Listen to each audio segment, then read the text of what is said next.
Well, hello and welcome to Watch What Crappens. This is part 2 of a 2-part recap. If you're like, hey, wait a minute, I didn't hear part 1. Guys, it's because we put out a lot of recaps. Go back and listen to part 1, okay? It's before this one. Bye. Enjoy the show. So then the food starts coming out. Okay, and so they're getting the food. We do see the goat cheese tart. Looks beautiful. We see the asparagus with the road truffle hollandaise. Could have been with something else, as you said. Yeah. The leek puree scallop. Oh, lovely. Yes. Then we get the smoker cloche. Always love a smoker cloche. Got to smoke something. And it's smoked beetroot tartare with spicy avocado. What else? Saffron risotto with lobster. Yeah, and then it ended with the beef Wellington, right? Looked like a very beautifully done beef Wellington. Yeah. Are they supposed to be all the way cooked through? I'm not sure. I don't really eat beef, but it looks. Because earlier in the season, remember when she did the Wagyu, and she was upset that the ladies wanted a little cooked, and she's like, "This is how you serve the meats," you know. Yeah. And Jason was like, "Looks good to me." Yeah. And then baked Alaska for dessert. So they're like, oh my God, Serena, you're amazing. That was great. And Laura's behind the bar, just giving her a dirty look like, bitch. And she's like, thank you. And I also have to thank the lovely, gorgeous, talented Alicia. And Laura's just like, how dare she not thank me? She was like Hillary Swank's husband standing behind the bar, like, how dare you? Did you just drop a Chad Lowe reference? Yeah, she was Chad Lowe in it behind the bar. Like, I can't believe I wasn't thanked. Wow. Amazing. She got all pissed. And so Laura has decided now, she's telling Bree, she's like, I still need to have a discussion with Serena. Jason said to be a bigger person, so I've been faking it. But I cannot be friends with someone who lies about me. Oh! She was like, it attacked my work ethic and character. We just saw you try not to serve a 7-course meal to people who had it on their preference sheet, ma'am. Let's not talk about your work ethic. But then she weirdly pivots and starts doing like that prawn puppeteer show. She's like, are you going to be with Harry? Like with the prawn puppets? Yeah. Was that? Yeah. Was that? Well, she that was tries right then, being right? cutesy to show that she's a nice person. Like, she gets the young girls, and then she's always like, oh my God, tell me about boys. That's all she ever asks them because she knows that that's how to get them on her side. She's like, ooh, tell me about the boys. Have you found him asleep yet? Have you taken any stem cells? Shall I show you how to do it?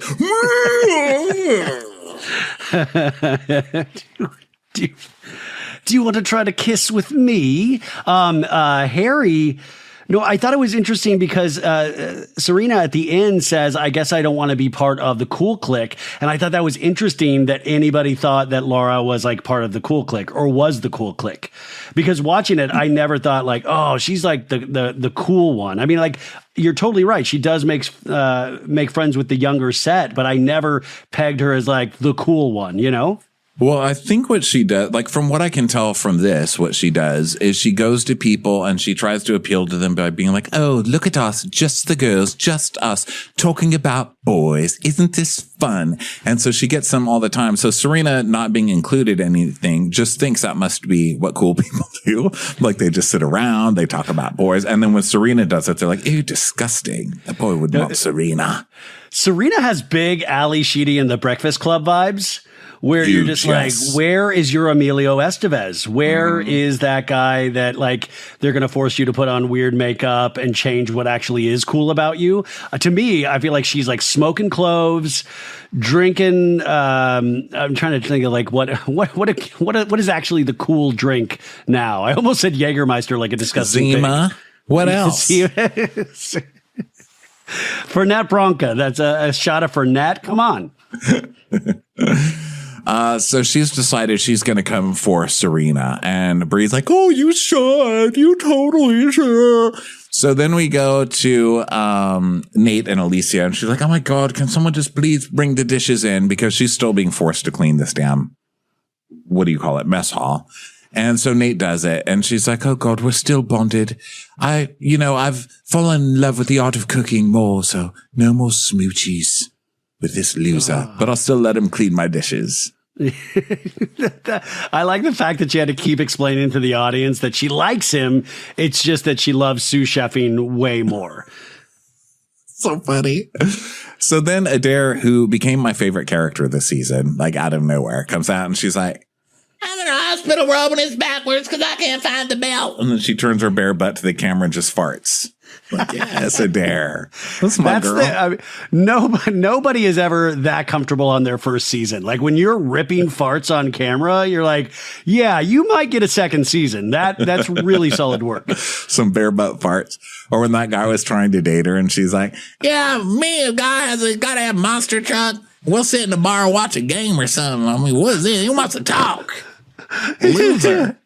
That reminds me of Brittany on the Valley it was on the Valley After Show where they were talking about Nia doing pageants, and Lala was like, well, you do pageants too. And she's like, no, I only did them at county fairs. And I was it's like, Mike, I want more Bravo shows that like literally have people ripping farts. Like imagine do you think Janet could win the audience over if she just started ripping farts one episode? She'll and just do was it like if she real proud of can. it? She's still trying with her whole, oh my God, I love Dave and Buster's. She would totally do it if she could. She'll still try that next season. Sorry. Okay, sorry. Don't get me started on Janet. Oh my God. Okay, so then in the morning now, they're talking about, oh, are you going to still be a chef? Yeah, I'm going to go to school to be a chef. And then Lara's doing her prawn play. And Bree's like, oh my God, do I have a future with Harry? We're executive exclusive now. That line, I was told that is actually like a thing with the kids now. That term. The exclusive term that they use, like that's an actual thing that kids are using now. In fact, it's a little like Jesse and Lexi from Summer House of like, we're not officially boyfriend and girlfriend, but we're executive exclusive or whatever that wording was. I guess kids are actually using that now. Yeah, I mean, we won't fuck other people, but we'll be committed to each other, but only sexually or something. I don't know. Like, do you update your LinkedIn fair. With that? That's crazy. Like executive exclusive. And I didn't think I thought she was gonna get too scared because she just wasn't engaged a year ago, and then by the end of this episode, she's like fully like Harry's my boyfriend. Yeah, because he cried. She loves a sobbing and apology. So, dude, and he's also the guy that like he makes love. He doesn't have sex. He makes love to you, and he also he cries after sex too. I feel like he whispers things in your face. It's you and me forever. It's what I've always wanted. What I've dreamed about at night. I see my forever in your eyes, and she's always like, "Why are you shaking? Because I'm in love." Yes. And then like he'll drop in you remind me of my mom. She'll be like, whoa. Okay. Let's roll back from that a little. In a sexy way. Yeah. So it's the end of the season now. They've done it. I just sprayed perfume in my mouth. I'm so wacky. Like wacky Brie. And then Serena can tell something's off with Lara. And Lara's decided to make it her season finale confrontation scene. So she's not ready just yet. So Serena's like, are you okay? And she's like, I'm just exhausted. I'll wait until I have a full camera crew to really tell you off. Let you have it. Like, all right. So everybody says bye. They got a good tip. It was the best tip of the season. $2,000 almost, right? Yeah, $25,500. And Serena finally gets the helmet, so she's excited. Didn't she look like Jim Carrey in Dumb and Dumber when she put that helmet on? You know what I'm talking about? When Lloyd has the helmet, like on the, I was like, when she put that on, I was like, there's something very Jim Carrey-esque about Serena in that shot. So then we go to I'm just like, a lot of this is the finale stuff, like Harry and Bree talk about their relationship. Do not care. And he starts going, oh, but goodbye, exclusive executive partner, girlfriend. I mean, I didn't say it. I can't even say it. Oh my God, will Harry call me his girlfriend? It's so ridiculous. I honestly want to push these people down. Like, they're close to like 30, right? They're not like 18 or they're 19. Like they're acting like infants. These two. It's like, oh my God, he kissed me. Should we talk about him? It truly reminded me of like the first time I thought I felt in love, like sophomore year of high school. Like that's the vibe. Like where you're like, it's that like you hang up first, or like let me stay on the phone with you all night long and just listen to you. Like I just want to listen to you sleep. Like it's very creepy now as an older man to say that, but like when you're young, you're just like so obsessed and like you're hanging on every word. You think you're going to blow it at any moment. Like you're always thinking you're going to do something wrong. It's going to end it. So you need to assure them how much you've never felt, because your heart has never felt anything like that before. Like that first time you feel in love. That's how they're acting right here. Like Harry has never felt anything like this in his life. So it is life or death for him. Or at least had someone feel it back. And she's a model, which he puts great stock in. You know, he's like, oh, I've got a model now. Yeah. He said he never could get a girl like him. Yeah. Like her. And I forget sometimes that I'm talking about people who are like less than half my age too. I have to remember, you know, because I am just an old bitter man who's felt all these things before. And by the way, I was feeling them much later than them. I date so rarely now that if anybody says hello to me that's hot, I'm like, oh my God. I'm like looking him up on Instagram. I'm like, do we like any of the same things? Why is he private? Oh my God. Oh my God. That's the Ronnie. That's adorable. Like if you in bed, like going like, do we have mutuals? And just like take, I get like you, that. Do you like scroll through and then like just see their life and how like picturing how you could fit into it? Well, yeah, you know, you can tell everything from someone's social profiles, you know, and like, will they hate me? You know, because you can tell like their interests and my interests or whatever and see if they align or like, do we have mutuals? You know, like politically, what have they said? Yeah. You know, like if they're like on like a big Rogan person or something like that. Like, is there a Hinge person of like, this could go either way? Like, you know, usually with celebrities and other pop culture figures, you're like, okay, I can get along with you if you like this person. Is there one like right down the middle that like, well, that could either be I really like you or I really don't? Like, is there one celebrity like that? Oh, a celebrity? Well, like if they like that celebrity, that it could go, you know, like if they like that great celebrity for you or horrible for you. I like people who look like they don't know what they're doing on social media and they don't use it. Like I'm really into people when you look them up on social. I met somebody the other day. Dude, you got to meet my dad, man. Like you would love him. I mean, everything that you're saying it sounds like Bill Bailey. This is amazing. Does he know how to use a jitterbug? That's all I care about. He does. He set up some big numbers on a phone. He set up my grandma, so I know he knows how to use it. Yeah. Yeah. I like when you look somebody up on the internet and they just have that blank picture that's like a gray head. You know what I mean? The gray heads or the Twitter eggs. Like those are. That's when's there going to be a serial killer doc about that? Like they all, and by the way, every one of the serial killers from here on out, you will know like, well, we should have known they had a gray head profile. I like that, but they're only on there because they signed up in the beginning and then never went on again. That's what I think is hot because anybody with too much on there, I'm like, gross, you know? Oh yeah, I mean, like when I think about what I do online, I give myself myself the ick. Like it's completely like I'm making Bravo memes in my 40s. Like that never. You make very good ones though. You do make very funny ones. When I was studying at Arizona State University, I didn't have this I did not think I would be doing this. Well, we're definitely in the same boat as far as you date and you can judge people's social all you want, but they also get to look at yours and they come to ours and it's like, I cover Bravo every day. And they're like, fuck this. You know, who wants to date that? We really carved out quite a life for ourselves. Like it's really, truly vexing. We've really painted ourselves into a corner here. You got lucky that you have a very cute girlfriend, but she's beautiful. But every podcaster owes something to you guys. But then as you get further into it, you're like, what kind of done? What have I done? Like they really tricked all of us. They tricked all of us. Like this is insane. That's funny. And by the way, people listening, don't get upset. Ronnie knows that was a joke purely. Of course. And nobody, I mean, my God. So then we talk about their relationship, which is gross. Okay. So then Harry and Serena, this is cute because I think that Harry and Serena aren't friends anymore. I think because of this whole Lara thing. Yeah. That's what it seems like. What do you know about that? Because I forgot to ask Serena about it when I had the chance. That's what I was going to ask if you asked her that, because I think like Harry said that Serena unfollowed and potentially blocked him after the season. Yeah, she said something like that, but she didn't say why. And we started talking about, I don't know, mental health or some shit. You know, that's where I got to learn to stop myself and just say, okay, mental health cut short. Let's put mental health on pause while I get some tea and then we'll go back to the Because then I forget, my attention goes elsewhere. But also, like, I'm so bad at the interviews in that case, in that sense, because I'm always wanting to be nice enough where they enjoy themselves, where I'm like, I'm not looking for like the headline. I don't want to be on realityt.com. I don't want to be like, it's like, oh, I got the thing that'll actually get me attention. Like, no, I just want to have a conversation, and wherever it goes. And people are like, you forgot the important thing that people are actually talking about.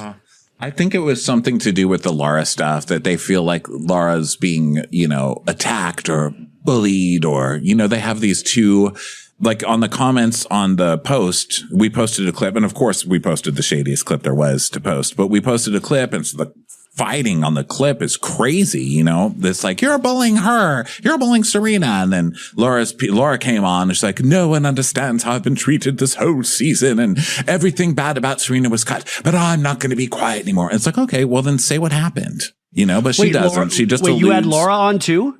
No, she's just in the comments. Oh, like she turned the comments off on her Instagram, but it's coming on our post to be like, this is all a lie. It's all bullying. If you want the truth, you'll get it. I'm like, well, when's the truth? Like, tell me the truth. So we have to wait for next season for the truth. Like there's no below deck reunion. So come on. Yeah. So it seems like Laura's side is calling Serena the biggest bully in the world, and Serena's side is calling Lara the biggest bully in the world. And so it's all bullying accusations. And I guess Harry feels that Serena is the bully, I'm guessing, from what I'm reading just from the comments. But Serena never said anything about it. Zarina. By the way, like people say, why are you calling her Serena? Because I'm gay and I have a lisp. That's why. Okay. I love, but it's like you watch the show and it's like so low level stakes, even though this seems so intense for them. Like they feel like they're in Scandival right now. And we're like, well, the new season of Below Deck airs next week. Like we're already over. Like we're off of it. Like we're talking more about plates than we are any kind of actual storyline that they have centered themselves around. So it's really weird. Like, but it's nice to see that they really do, like they care. Their emotions are in it. Yeah, I mean, I guess. And I also like that we tied the season up with another disagreement about plates. This time there wasn't enough plates, but it all came back to plates at the end, which I'll give them credit for. So everybody goes dancing. They go to dinner, then they go dancing, and then it starts raining and people are shit-faced and they start sexy dancing. So Serena's like that girl who's in the sand on her knees, swinging around her hair while Lara looks on disgustedly. And then Alicia is also shit-faced, so she starts sexy dancing, and she starts doing that like white girl twerk thing where she just starts rubbing her butt up and down. So she's getting it on Harry, and then Harry walks away, not thinking anything of it, and she's still just kind of like doing it. It was like kind of a twitch. The sad white girl twitch. Passerbys so wonder if she's okay. Like, oh my God, just wasted she's alone. Seizing. Yeah. Like phantom twerk. I don't know what was happening. She was really getting into that. I was like, I thought she was doing the lambada or something. It was really in her head. Like that's it. I think in all of their heads, they are making like insanely intense television, and all we see is just like a little twerk, like a little boring twerk. So Harry goes back over to Lara, and of course Lara is like, "Oh my God, look at what Alicia's doing to," and she's like, "Oh my God, is she twerking on Harry?" So Harry comes over to say hi, and Lara's like, "You must speak with Alicia right now, now." And so they do, and he's like, "I'm so sorry, I didn't mean it like that. I'm drunk, I didn't." But still, if I was a girl and there was a guy doing it, it wouldn't be the same, Harry. And so they had their first tiff. but like Harry hung in there with the apologizing. Because a lot of men I hear from like women, they will not apologize, they will not admit fault. This guy, he was like taking credit for anything wrong. He was like, I did the plates. I did this. It's all me. I did it all. And she accepted the apology and he kept apologizing. He was like, it's not right. I'm filthy. I'm disgusting. He made it so that you don't even want to call him out because you don't want to have to sit there and listen to him apologize for 2 hours. It's like, oh my God, can we move on now? It's like, no, really, I'm so sorry. And I think you're right. She saw it immediately and she was like, no, I'm good. It's all good. I get it. And then they get in the car and he's still apologizing. He's like, I feel horrible. I can't believe it. I'm going to cut my thingy off. It's just no good. By the time they get to the van, he's like, I thought it was going to be an up all night conversation where we were going to see like him apologizing at 3 and 4 in the morning of like, I'll do anything for you. You're a model. I can't believe I treated a model like that. Meanwhile, Serena and Alicia are just making out, like full on, like for 5 minutes. It just kept going and going. And everybody and nobody like, really questions that. Everybody's like, oh my God. But like, no, there's no scene about that. It's just like, yeah, cool. Yeah. So we get some Harry sighing in the car, we get some Harry sobbing in the car, etc. And can we just finish this already? Okay. So Marina loves Nick. Nick loves Marina, but they're both single. So they're going to stay, they're going to see where it goes. It's time for a commercial. It's time for a Crappens commercial. And now it's time for the Serena and Laura ending. So they're in the cabin. Serena thinks everything's fine. So Laura's like, all right, let's talk, So about this tension between us. And Serena's like, all right, go ahead. It's like last night I was confused because, we didn't mention at the dinner, Serena said, I'd like to make a cheers to Laura, who's been a great chief stew. She had a lot to deal with. She did a great job at it. She handled herself really well this season. So cheers to her. And Laura got pissed off that she made this speech and said it's not real. What do you think of that? You think it was real? It was real enough, but leave it alone. At this point, it's such an obsession in her mind to find anything that Serena does at this point is going to irk her, and she's going to find ways that it is, that it is a big, vast conspiracy that against her. So, it was real enough. I didn't think it was like a complete joke. If someone's making an effort to be nice, what's the problem? If she had said something like, and TzaLara, who's just worked so hard this entire season, or something like that, but she didn't. And she was doing it in front of the captain. I thought it was nice, but also the beef was squashed the way you want to bring back up the beef. And I just thought, did somebody encourage her to do this? Because I felt like it was so short-sighted and dumb, because at this point, don't you feel like this is a little unhinged at this point? We've figured it out. It's done. Why are you wanting to? It almost felt like, are you wanting camera time? Did this feel like a natural end to the storyline that you didn't feel like you got the day before? Yeah. It's like, girl, we know you didn't order enough plates to bring back more beef. So just end it now.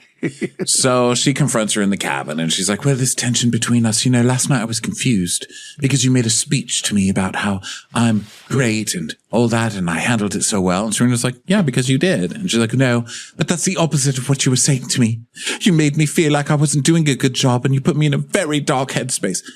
No one said you didn't do a good. She's never said that you didn't do a good job. She lied about you being late that one time. Yeah. She did not treat you this whole season like you did a bad job. I can't sign on for that. I quit this show. Yeah. You've upset Ronnie. Look what you did, Laura. You've upset Ronnie now. That's not. No, I think nobody can the insecurity just is it reeks of insecurity in such a weird way that I just don't know what the benefit of that conversation was. And it was confusing. I think it confused Serena. I think it confused the audience. And I don't think that anything was gotten from it, except that Serena eventually says, well, I guess I don't want to really be friends with you then, if that's how it's going to be. I think she was trying a couple things. I think she was trying to get a scene out of Serena to make Serena look crazy, because Serena didn't react how she thought she was going to. Serena didn't fight. She didn't cry. She didn't do anything she thought she was going to do. She said, okay, well, I've tried apologizing, and if you don't want to be my friend, I understand. And she's like, okay. So it was anticlimactic. And I think the second part is she's getting it on record on TV that Serena's put her into this very, very dark place with mental health and this and that, so she can villainize Serena. It's not cool. And I see her doing it in the public sphere too. So it's kind of nice to see this all backfiring on her, because I thought, what could have happened in the season finale that set her off? And it's all in her head. It's all stuff that she did. So I don't really pay attention to below deck, kind of what's going on, behind the scenes. Is she sitting there defending herself over tonight's episode? I haven't looked tonight because it literally just ended before we started talking. So I don't know about tonight, but she's been doing it for the whole season. Like, no one understands what Serena put me through in the dark place that she took me to. I've never been in such a dark place. So she's saying that all this stuff has been cut to make Serena look good. And I'm like, they didn't make Serena look good. They made Serena look nuts too. She would sneak into my bunk and put my hand in water so I would pee the bed. Yeah. So I don't really know, but she dumps Serena basically and says, I can't be your friend anymore, you know? And so Serena's like, okay, well, I've tried. And she's like, well, I've tried for approval all season, but fuck it. You know, I can avoid the cool girl click, the talking lobster click. I love though, nobody was raising their voices. Like we didn't have a voice raised. It was very Downton Abbey almost. Yeah. I think she wanted it, but it didn't get there. So she didn't get it. So everybody goes and says bye to each other. Laura says bye to the captain and he's very like, good job this season, you know, very prim and proper, and then gives Serena a nice big hug and sends her off. And that's pretty much it. She's like, I pulled out the short straw. I had weevils, a sous chef who wanted my job, a new sous chef with, you know, no experience. And on top of that, just cut to Laura's face, please. It's just that bird. Like,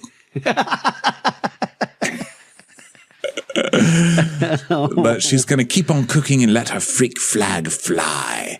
And that's pretty much it. That was it.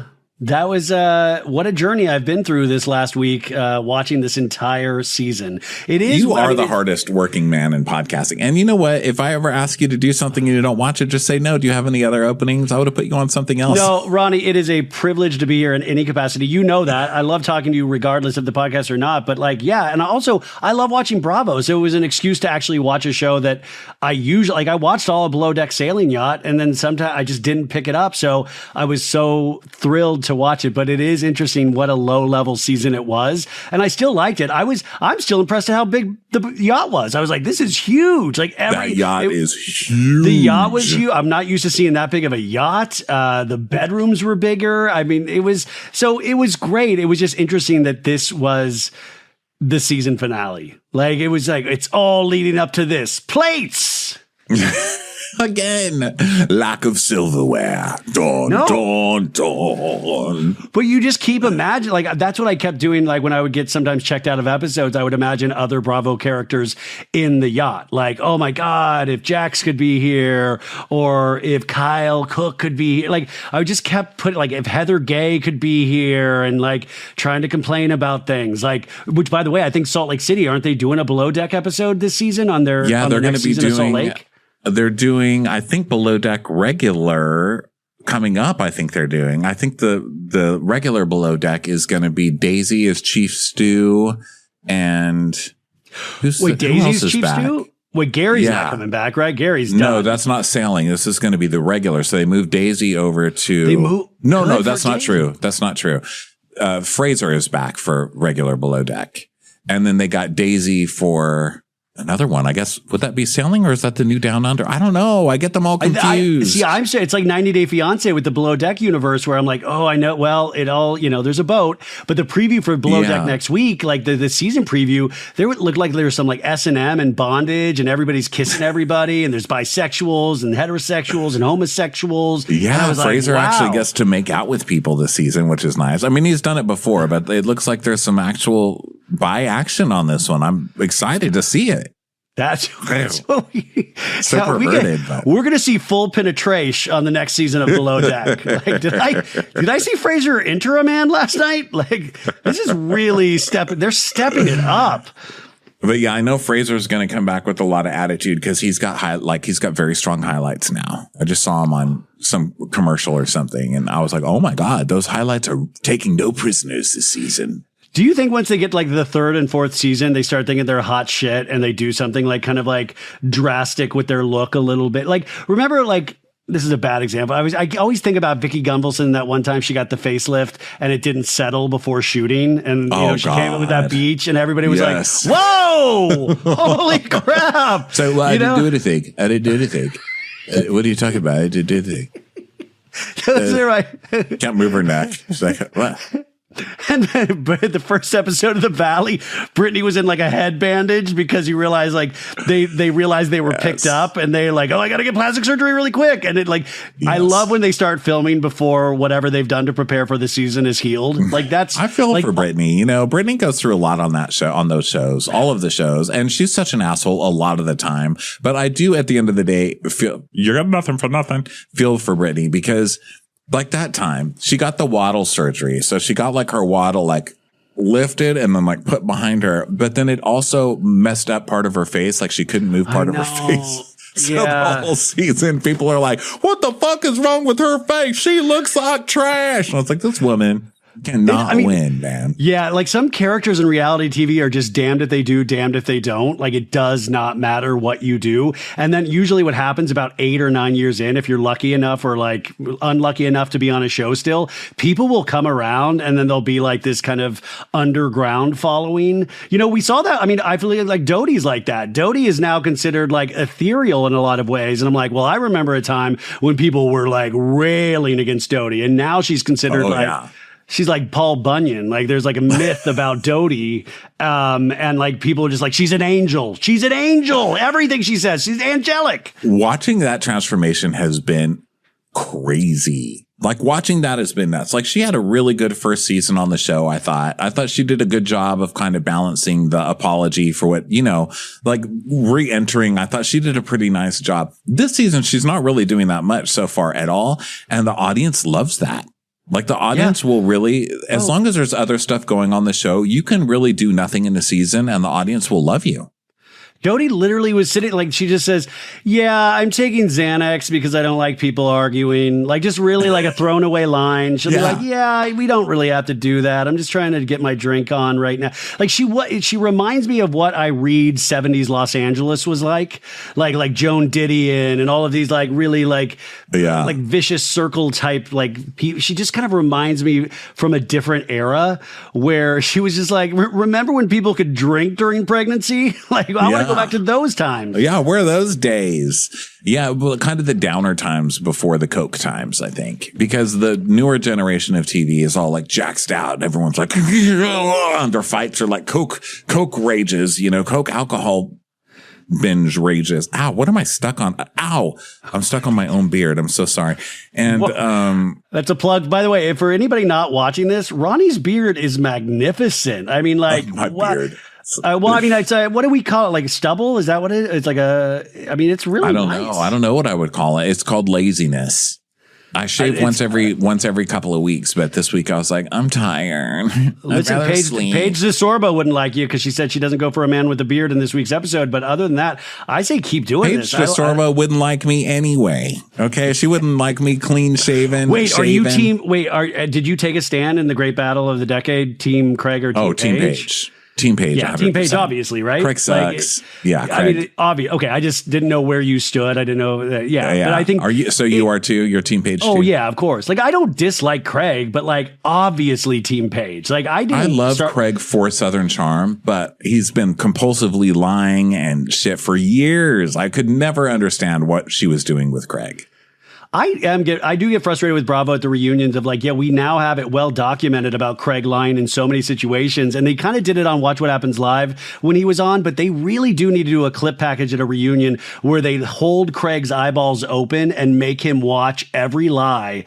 And like, just be like, it's okay, man. Like we all do it. It's okay. Like just say why. I know it's a deep insecurity. I know you're probably not a bad person deep down. Like just admit it. But he still lies though. Like this last time they showed him a clip of him lying, saying he never lied again, and they're openly laughing at him on Watch What Happens. He's like, well, that's not exactly what was said, and it's just how you guys took it at the moment. And I loved the reveal on Summer House when we finally learned the truth, because, Craig got to tell his side so much earlier than Summer House ended. So by the time Summer House came, he had told everybody, I bought this ring for Paige, and then she dumped me, and she knew I had this ring, and we all knew that was a lie. Paige had his number immediately. Like, this is exactly why, because he didn't buy the ring. By the way, we talked about Angeline earlier. That's what Craig, in 15 years, you'll pay him $150 to drive around in his car with him, and he'll lie to you for $150. Yeah, just tell me lies. Just tell me lies. One thing I forgot to bring up on Crappy Hour, so I'm glad I have you here, is this Craig thing. So in the preview for Summer House, we saw Paige saying, and I found out he was texting bitches. What do you think? Yeah, what was that about? Have you heard anything about that? So she expanded on that a little bit, just saying that she saw him like put like heart emojis on like 2 DMs, and she said, "Listen, it couldn't be anything, but he was weird about it, and he did do that, like not just like hearting a thing, you know how you do on Instagram, but like heart emojis." And she just said it was like just weird behavior, and it was weird behavior, and he acted weird about it. But she said, there was no proof. I am wondering why they cut that out, but they used it in the mid-season trailer. And I just thought maybe it wasn't the story that they want. I think they wanted to tell the story of 3 girls, like not not knowing that they would be at this place, but loving their life, because like you guys probably already talked about this too. It's like they're telling us this is a spinoff, period. So I don't think they wanted that little clip in there, because we would just be running with that instead of what the narrative has been this week of, we need to see this spinoff. These girls are in a spinoff and it's about womanhood, Yeah, they're really selling that hard now. They're going around all their interviews. Like Amanda's like, well, people have to graduate from the show. So I'm guessing obviously that's what they're trying to do, right? They're going to put out a season of them in the city. 100%. And I think it'll be great. I would love them to film the conversation where Kyle begs Amanda to be able to keep going to the summer house. Like, I want to be Van Wilder. Like, there's no graduation here. I will be a 7th year senior. Like, I will chain myself to this summer house. Like, that dude will beg to stay at that summer house from Amanda, from Kyle Bravo. Still goes out and parties all night. I don't think it matters if he's in New York. He's still going to be coming home at 4 a.m. Like, hey, Amanda, Kyle, why are you waking me up? I would be scared. Wouldn't you be scared for a season of Summer House with Kyle there by himself? Like Amanda's not there. Like imagine the Matthew McConaughey of the house, and he's still tiptoeing into his bedroom even though nobody's there. He's like, Nick, Amanda's not even there, dude. I hope this city thing happens. I really want to see it. I think it's going to be so good. Why not? Who do you think they'll bring back? Keep Paige into the fold. Do you think who's being brought back to Summer House? Paige will do it. It'll definitely be Paige, Amanda, and Kyle, and Lindsay, and who else was there? For Summer House or the spinoff? The spinoff. See, I don't think the spinoff is going to include the guys. I think it's going to be girl centric. I thought so. You'll know that Kyle obviously exists, but I thought from what I was hearing that it was going to be the girls. It was like a girl-centric show in the city. Oh, so kind of their new New York. What they were trying to do with New York earlier, which is just like all influencers living in New York. And exactly. By the way, did you see Next Gen NYC yet? No, I haven't watched it yet because I don't want to. I have it, but I haven't watched it. I don't want to remember new names. I'm not going to remember new names for a while. I think it looks so good. The trailer looks good. Yeah. Like, I'll try anything. It's just hard to get me to initially sit down to watch because I have a tendency of I don't want new things in my life. Like, it's hard to accept a new show. It's hard to accept new characters. And, it's not as intense because we already know Brooks Marks and we already know Candy's daughter and but not like this. It's going to be, Brooks looks hilarious on the show. I think he's going to be really funny. Riley, I think, doesn't ever say anything. They never showed Riley saying anything. No, Riley was DJing. Yeah. And she threw her phone in the water on accident. So we saw that. And it looks like Gia, and it looks like the new people that they're bringing in are pretty good. They look pretty dramatic. It's interesting. In the previews, I don't see Gia as much as I do Brooks and the others. I think those are just kind of, they bring in the headliners, to sell the show, but it looks like the other people are going to be taking over. Like they've got that really beautiful that has trans a million model. Followers. Yeah. Is that her? I don't know. You said trans model. I didn't even know there was a trans model on the show. Yeah, they've got a beautiful trans model. She's the really gorgeous, glamorous model one. I think didn't realize she was trans. I didn't realize she was trans. That's awesome.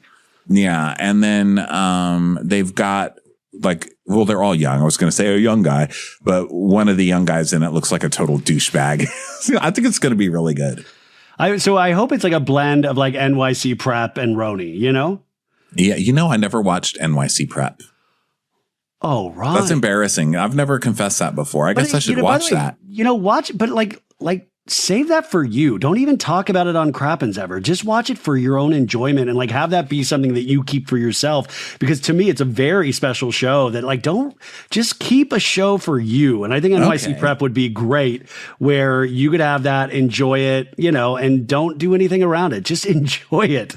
Okay, perfect. I will. I'll take that advice. I'll save that till one day when I'm like in a hospital and I think all is lost. I'll be like, I've saved this little nugget. Yeah, Ronnie's in a hospital and I bring him NYC Prep, you know. Yeah, Ronnie, if you can hear Blu-rays. me, come out. We all miss you. I brought you the first season of NYC Prep. Come towards the Betamax. Come towards the Betamax. Ryan, thank you for being here. I love talking to you and love spending time with you. Everybody go catch up with Ryan's podcast. It's So Bad It's Good with Ryan Bailey. I'm sure you're all subscribed anyway. Go listen to him over on Jeff Lewis Live. Yeah, How often are you over there? You're over there, I'm over there like once three a times a week? No, just once a week right now, and I love being there. And listeners, guys, thank you for listening. I hope this was okay. Be nice. Don't just be cool. I was looking forward to this all week, so no, Ryan, I hope I did love okay talking for to you. You've been such a good friend to this show and to us personally for so long, and it's so good to have you here and talk to you. It's the only time I ever see any friends here. Like podcast friends is when one of us is missing. We got to get our Vespas out and get on the PCH and just ride. Like easy rider. I still got my other one if you want to ride it. If you want to learn how to ride it, I've still got my old one over here. Wouldn't that really trip out like a very small amount of the population of Los Angeles of like, did I just see Ronnie Karam and that weird guy Ryan? We'll get Julie Goldman. She's got one. Oh my God. We'll get Laura. We'll get Danny. What if we had a motorcycle crew, like a tough gang, and there's like initiation, but like Vespas, like it has to be like a wussy motorcycle crew. Oh yeah, like the Larry Crown mobile, the Tom Hanks movie that really got me into Vespas. Yeah. I can put Ben in a little sidecar because I know he'll never do the Vespa thing, but I'll put Ben in the sidecar, like Tom. Yeah, that's what I'm saying. Like the Schwartz and Sandy's sidecar isn't being used. Like, could you imagine if if you did the Vespa version of the Schwartz and Sandy's mobile, the Tom mobile? Doesn't it sound like Ken's probably in that thing? I can't believe I was in this. I can't believe I don't even remember coming in. My life force is in these dogs. So can help me. All right, everybody. Thanks so much. Love you guys. We'll talk to you next time. Bye, guys. Bye. Watch What Crappens would like to thank its premium sponsors. Ain't no thing like Allison King. It's always a party on Allison Block. Our way is the Amber way. It's the Foster and the Furious. It's Amanda Foster. She can run my country. It's Angie McGovern. It's always automatic with Ashley Auto. Put your hands together for Carly Clapp. Get on the right foot with Chrissy Offit. She's not just a Sheila, she's a Daniela. Etchels. We never miss her call. It's Diane Call. Aaron McNicholas. She don't miss no trickolas. Hava Nagila Weber. You'll never hide from Heidi Eleanor Jones. I go, you go, we all go for Hugo. Jamie. She has no last namey. She's our kind of mess. It's Jennifer Messer. Sip some scotch with Jessica Trotch. She's our favorite streamer, Caroline Peacock. Kristen the Piston Anderson. Get a bee in your bonnet with Lacey B. Bringing the funk, it's Leslie Plunkett. She gets a name from us. It's Lindsay D. Let's give a kisserino to Lisa Lino. Fresh as a daisy, it's Maisie McHenry. We love her on the rocks. It's Melissa Cox. Megan Berg. You can't have a burger without the Berg. This is Livin' with Michelle Vivian. I love ya, Olivia Williamson. Tastier than Flanderson, it's Rachel Manderson. She sure is swell, it's Raquel. Yes, we canna, it's Savannah. Cast a spell with Shannon Spellman. Let's share with Sharon Eldridge. The Bay Area Betches. And our super premium sponsors. She's VVIP, it's Amanda V. Can't lose when you're with Amy Baldwin. Somebody get us 10 cc's of Betsy MD. We're taking the gold with Brenda Silva. Let's get real with Caitlin O'Neill. Don't get salty with Christine Pepper. Can't have a meal without the Emily Sides. Let's go into the woods with Guy Tubbs. Who, what, why, where, and Gwen Pentland. It's our queen, it's Queen Laifa. Nobody holds a candle to Jamie Kendall. Know your worth with Jason Kurth. Hail the Cork Master, the Master of the Cork, Jennifer Corcoran. We got our wish, it's Jen Plish. She's not harsh, she's Jill Hirsch. She's a little bit loony. Junie. My favorite Murdo, Karen McMurdo. She gets an A, it's Kelly B. We love him madly, it's Kyle Pod Shadley. We're ride or die for Lisa Ryder Barron. She's a whiz, it's Liz Sarthy. Always killing it, it's Lola Alkalani. The incredible edible Matthews sisters. She eases our woes, it's Melissa St. Rose. We're on the floor with Molly Dorset. There's a chance of meatballs, it's Rebecca Cloud. She's the queen bee, it's Sarah Lemke. Shannon, out of a cannon, Anthony. Let's take off with Tamla Plain. It's always a good time when you're wasting time with Bravo. She ain't no shrinking Violet Kuchar. We love you guys.